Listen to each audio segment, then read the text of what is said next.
नमस्कार दर्शक बंधु गाँ हांडीशाला यूट्यूब चैनल को आपण को स्वागत।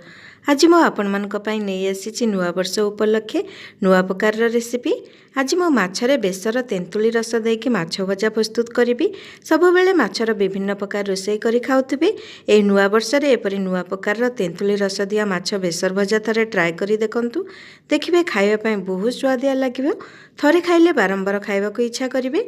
साइड डिश भाबे गरम भात सहित खाइ देखंतु। पखाळ जदि खाउचंती तो एपरि माछ भजा खाइले आउ किछि रोषे करबा आवश्यक पड़िबनी। एबे आमे तेंतुली रस दिया माछ भजा पई कोन सब आवश्यक सामग्री प्रस्तुत प्रणाली दरकार देखि नबा। तेंतुली रस माछ बेसर भजा पई एठी मु रोही माछ 4 पीस नेछि। प्रथमे माछ को भल से धोई नेछि। धोईकी माछ को एठी रखिछि। बेसर पई एठी मु रसुण 5 कोला नेछि, कंचा लंका 2टा, सोरिष 1 चमच, जीरा हाफ चमच। रोही माछ जगार अन्य जेकोसी माछ भी नहीं पारिबे। देखंतु एठी मु गुंड मसला रे हल्दी गुंड, तेंतुली पेस्ट, लंका गुंड आउ लूण नेछि। तेंतुली पेस्ट पाखरे नथिले तेंतुली रस भी देई पारिबे।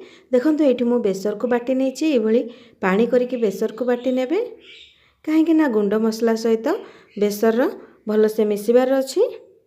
देखंतु एबे आमे बेसर मसला सहित गुंड मसला को तेंतुली पेस्ट को भल से मिक्स कर नबा।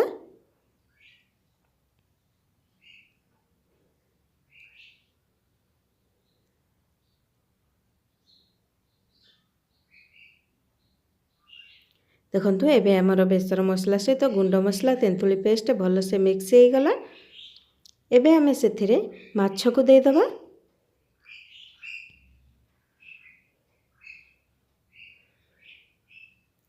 माछ को भल से छाणी की देबे जेमती माछरे पानी न रहे। देखंतु माछ को दे सारला परे एबे आमे बेसर पेस्ट को माछ सहित मैरिनेट कर नबा। भल से माछरे एपट सेपट करी दुई साइड जाक बेसर पेस्ट लगे दबा। देखंतु एठी बेसर मसला माछ सहित भल से गोले हे गलानी। एबे आमे माछ सहित मसला सेट हवा पई 20 रु 30 मिनिट पर्यंत माछ को एभली रखि दबा, जा फल मसला माछ सहित भल से लागी जिवो। देखंतु एबे हमर 30 मिनिट हे जायछि। माछ सहित मसला भल से सेट हे जायछि। एबे आमे माछ को भाजिबा। सेथि पई मो पैन गरम कर नेछि। एबे आमे सोरिष तेल रे भाजिबा। सेथि पई मो 2 चमच भली सोरिष तेल दउछि। ए माछ भजारे बहुत कम तेल आवश्यक हेथाय। तेल तो एबे गरम हे गलानी। एबे आमे माछ को गोटे गोटे करी दे दबा।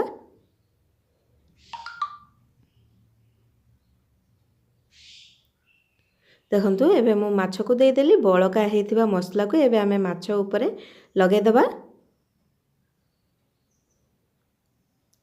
एबे आमे धीमा आंच रे 4 रु 5 मिनिट पर्यंत रखि नबा।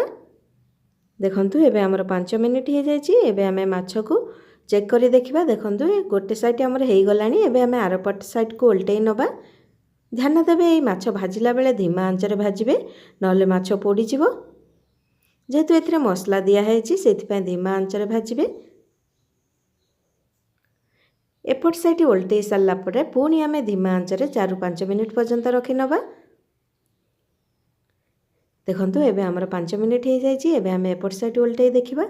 देखंतु माछ केते सुंदर देखा होछि। खाया पई तो बहुत स्वादिया लागिवो। थरे घरे ए सुंदर रेसिपी को ट्राए करी देखंतु। ट्राए कर सारला परे कमेंट सेक्शन को जाई कमेंट करी जणातु आपन मान को ए माछ भजा रेसिपी केमिति लागिला। एबे तो हमर प्रस्तुत हे गला तेंतुली रस माछ बेसर भजा। एबे हमें गैस बंद कर नबा। गोटे प्लेट को खोली नबा।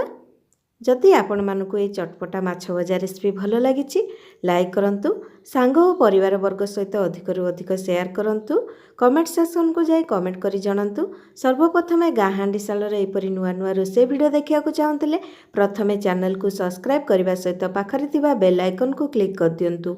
आगु को आसुथुबा नुआ वीडियो रा अपडेट पाइबा पई। धन्यवाद।